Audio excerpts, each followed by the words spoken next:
Hey, good morning, everybody. This is Carolyn Hauser, and we are launching this YouTube channel today, and I'm super excited to be here. Today, we're going to talk about 4 tips to reignite the spark, bring the spark back into your intimate relationships. And by the end of this video, you will know my proven 4 things that you can do in order to have your relationship be the way it was in the beginning, where you were all into each other and where intimacy and love was flowing easily. Before we go any further, make sure to subscribe to this channel. From now on, Monday through Friday, we will be publishing videos on this topic, on the topic of how to keep the love alive and how to have amazing intimacy, because I believe that we're meant to have an amazing life, and the icing on the cake is having a deeply fulfilling, connected relationship. And there's things that we can do on a daily basis to make it so that there's honeymoon feelings that last, because common knowledge or common wisdom kind of says that you just have to kind of make do with, or kind of accept the fact that it's just so that relationships over time just get stale. And I'm here to tell you that is not so. There's things that we can do to make it so that that doesn't happen. Before I go any further, I've helped people in the personal development field for over 20 years now. I'm a family constellations facilitator. I've helped hundreds, if not thousands, of people really come back to themselves, heal past traumas, move the stuff out of the way that is in the way of them being the best person and being the happiest person, not just in their entire life, but also in their relationships. I have a thriving Facebook group that you can join. The link for that is in the description. And I've authored 2 books. One is called Blossom, Your 7-Step Journey to Sexual Healing. And the second one is called The Pleasure IQ. And it teaches couples how to bring pleasure back in all areas of their lives. And now it's your turn to get my help. So I'm excited that you found me and that you're here and that you're sharing this space with me. As promised today, I'm going to go over 4 things that you can do to bring the spark back, and you can bring it back fast, and also to make it so that your relationships just stays super nourishing and good feeling. So I want to start out by saying that the common misunderstanding or the common thinking of why the spark goes back or why the connection fades in intimate relationship is because we think it's the past resentments that keep creeping in. And so because we think it's the stuff that's piled on over time, we also think that the way to fix it is to basically try to resolve and work on these resentments. So we go to therapy, or we try to have the conversation, we try to sit down and talk to each other. And in my experience, and in experience with working with so many people over the time that I've been in this field, is that therapy has its place, but when it comes to resolving the blocks that are in the way of having a deeply connected relationship, couples or talk therapy alone doesn't do it, unless it's somebody who is skilled in the things that I'm going to share with you today. So I want to invite you to look at your intimacy problems from a very different angle. And this is actually what makes me very different from other therapists or other people in this space. I look at everything through the lens of energy. Einstein has said that everything is energy. He is obviously a scientist. It's not just woohoo or new age mumbo jumbo. And what that means is that everything has a vibrational frequency. There's high vibrational frequencies and there's low vibrational frequencies. Low vibrational frequencies do not feel good to us. So when you're feeling disconnected, when you're feeling lonely, when you're feeling like you're in a no-win situation, it basically means that somehow, unconsciously, you have created a situation that is low vibrational. And to the contrary, when things feel good and when they're flowing, that's a sign that you have somehow managed to put yourself into a high vibrational space. And there's things that we can do consciously, and there's things that happen unconsciously that help us be either in a high vibrational space or a low vibrational space. So the first step in this process I want to give you is to shift out of thinking that we can resolve these issues by talking or figuring them out mentally, and to shift into looking at them from an energetic perspective, and basically accept that if your intimacy is not working, if you're frustrated and feeling unhappy and feeling like the gap between you two is growing bigger and bigger, it's a sign that that area in your life has dropped into a low vibrational state of being. And so in order to get it back into a good feeling space, you need to learn things that will bring you and your intimacy back into a high vibrational state of being. So for me, when I learned this years and years ago, it made creating the life that I want so much easier, because my single focus, or I knew that my single task in life, or for me, and to get to where I wanted to get to, was to figure out what it was that I was doing to put myself into a low vibrational space, and what I could do to put myself into a high vibrational state of being. And so very specifically, there is 4 areas that I have discovered where we drop into low vibrational states of being when it comes to our relationships and creating bonded and lasting unions. The first one is shame and guilt. Shame and guilt on the vibrational scale. And by the way, I didn't come up with the vibrational scale. That's David Hawkins. You can Google it. You can Google, I think it's called the Scale of Consciousness. He dedicated his life to measuring or calibrating what frequency what thing has. So shame and guilt are the two lowest vibrational frequencies that you can be connected to. And most of us carry a lot of unresolved shame and guilt, not just around our sexuality, but that's where it starts, and just in general in life. And when we learn how to release those, it's hugely helpful in starting to climb up the vibrational ladder. And so this is what I do through the family constellation process with people. What you can do is the next thing, which is where we also drop into a low vibrational space, is our feminine and masculine energies. So each of us consists of the healthy feminine, the healthy masculine, the wounded feminine, and the wounded masculine. And depending on what's going on in our life or where we're at in life, we relate or interact with the world from one of these places. As a woman, if you interact with your man and the world too much from the masculine, you're going to have problems. And as a man, if you're interacting with the world too much from your feminine or the wounded masculine, you're going to have problems in the world. So a good place to start in order to keep your partner engaged and interested in you is to learn what you need to do so that you can predominantly interact with the world from, if you're a woman, from your whole feminine place, and if you're a man, from your whole masculine place. And in relationships, the great thing is that when you start learning about these energies and start playing with them, you can have instant success. It doesn't have to take long at all, because energy is instant. Energy can be everywhere in all places at the same time. There is no time lag, basically, because energy is energy. It's just that's just the way it is. It's particles that swirl through the universe. So I just want to give you a tool here so that you can start practicing this. For a woman, if you are starting to feel frustrated because you're not feeling heard, observe what your posture is when you're talking to your partner. Most likely, you're forward, you're at him, you're demanding, your energy is basically forward and in his face. And the only thing that the masculine can do, because energy interacts with each other, so when you come at him with the forward energy, the only thing he can do is go away from you. It's creating the opposite of what you want. Even though it seems counterintuitive, it seems like we should be standing up and we should ask for what we want and so forth. But if you're doing it energetically in a way that's pushing him away, he will be pushed away. So what you can do when you notice that things aren't going so well, you can simply just relax into your body. There's nothing more attractive to the masculine than a woman that's in her body. And you do that simply by taking a breath. And I'm going to just demonstrate this for you right now.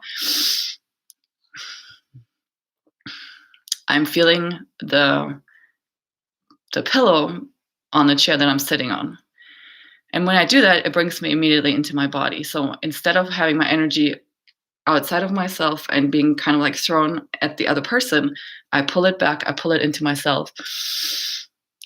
And that allows the other person to come to us, and you'll have much bigger success in actually being received and heard when you do that. Now for men, when she's doing this to you, if you can actually stay and not run away. And this is the hardest thing. For men, this is way harder than for women. Women can do a lot of different things. Men just need to do one thing in this area. And that is to learn when she is coming at you and it feels like you're being asked to hug a porcupine, to take a deep breath and just let it, like, not even listen to the words. Do not listen to the words. Do not, just be a pillar of light that's just there and let the stuff just fly by you. And do not listen to the words. Do not engage. Just be a loving, strong, masculine presence. The masculine energy is steady. The feminine is all over the place. Masculine is steady in itself. Love, steady love. And when you do that, the will calm down very quickly. If you start going away, it will aggravate the bombardment. So this is something that you can do when it comes to not keeping the peace, but sustaining a harmonious with each other in situations that are a little bit loaded. So this has to do with mastering your feminine and masculine secrets, and there's a lot more to it. And I'll be producing and publishing videos on this. And also, this is what I teach when people go through my programs. The next thing I wanted to talk about is when we engage in lovemaking the way we are, we actually engage in a program that's called procreation-based sex. We do not know this. We are not taught this in school. Procreation-based sex is fun. We have an orgasm. We think that in the orgasm we are actually connecting, but on a biological and neurochemical level, what's actually happening is very similar to us taking drugs and then having a spike in dopamine, which is one of the, well, it is the chemical that's connected to addictions and the letdown. And so when we engage in that kind of sex, we actually don't create connection over time. We create disconnection over time because biologically we're programmed to make sure that we mate with as many people as possible for the survival for the species. So it's a survival program that's connected to the survival of the species, but not to the survival of our unions. I did not know this. I came across this 4 or 5 years ago. I came across a book that's called Cupid's Poison Arrow. I highly recommend it. Marnia Robinson is the author, and she dedicated 16 years of her life to researching this phenomena and brought together ancient traditional wisdom and neuroscientific findings and findings out of biology that really show that if we don't notice and if we engage in procreation-based sex, then yes, our intimacies, our marriages, our relationships are doomed, and yes, they will deteriorate because habituation happens, which means our brains get used to what they have and want something different, and it's sad, but that's how it is. And so the third thing I want to share with you today is to really learn about this and get interested about the other way, which is called bonding-based lovemaking, which entails a way of lovemaking that does not have an orgasm, but, and this is where most people go wrong, it actually feels in a way much better because even though you don't have an orgasmic high, a quick orgasmic high, you start experiencing a very different high. And what's even better is you experience day-to-day bliss in your unions, and you start feeling secure and safe. And in my opinion, it's really the way to make your relationships bulletproof and know that there's nobody else could take her or him away anymore, because it creates a deep emotional, physical, spiritual bond between the two of you that you couldn't have with anybody else and you wouldn't want to have with anybody else. And now I need to look at my notes real quick. 1 second. Want to make sure that I'm not forgetting anything. Yes, so the fourth thing is, and all of this has to do with being in a high vibrational state. So knowing or making love in this different way also disconnects you from a low vibrational state of being and behaving and catapults you into a higher, more conscious, more loving way of being and relating. So everything that I'm teaching, everything that I'm talking about has to do with helping you in your intimacies, and then also you can apply this to other areas of your life to get out of a lower state of being into a higher vibrational energetic state of being. And obviously one of the key ingredients to that is your self-care, right? It's very hard to be loving and patient and to be wanting to um, have a different kind of lovemaking when you're stressed out. When you're stressed out, you just want to release and get a relief that way, for example. Or when you're stressed out and not resourced, you're not going to be patient. You're not going to be able to be a pillar of light. You're not going to be able to um, feel good as in your body as a woman. So self-care is hugely important, and most people don't make the connection between how important it is that you feed yourself well, you have a spiritual practice, you have a physical practice, you have an energetic practice, you know how to take care of your emotions, you know how to take care of you first, and you take the time. That's where most people fall short, right? Your yourself, and then your intimacy usually, and this is, I'm just telling you what I'm seeing from working with couples, is that everything else comes first. The work, the dog, the kids, the house, the grandparents, the neighbors, the volunteering, the school, the everything. But you're here to live your life. You're here to have your life be an amazing experience. How can that happen if you're putting yourself and your intimacy, which is part of the like your intimacy is part of the gifts to you in this life, right? If you're not making space for that in terms of like time and priority, um, who is? And so I'm hoping that what I'm sharing with you is making you curious and is helping you, or is encouraging you and inviting you to make this a top priority, because I believe, and this is what I'm here to stand for, is that we can have paradise on earth and we can have it now. And it's just up to us to take the steps. Today, I gave you 4 things to think about and a couple things that you can implement. Now that you know this, now that you have this knowledge, if you want to know more, I actually have an in-depth masterclass that is available to you. That's free. The link to that is in the description below, where I go over the 5 steps that I take people through in depth in order to help them reconnect and create intimacies that are deeply spiritually, physically, emotionally fulfilling and can last a lifetime. So if you want to join that, just grab the seat in the description below. Also, if you don't want to wait, if you know that you want to talk to me and see, tell me what's going on in your life and see if your relationship is salvageable and what I would have you do in order to really turn it around. And I'm telling you, it can go fast. It doesn't have to take very long.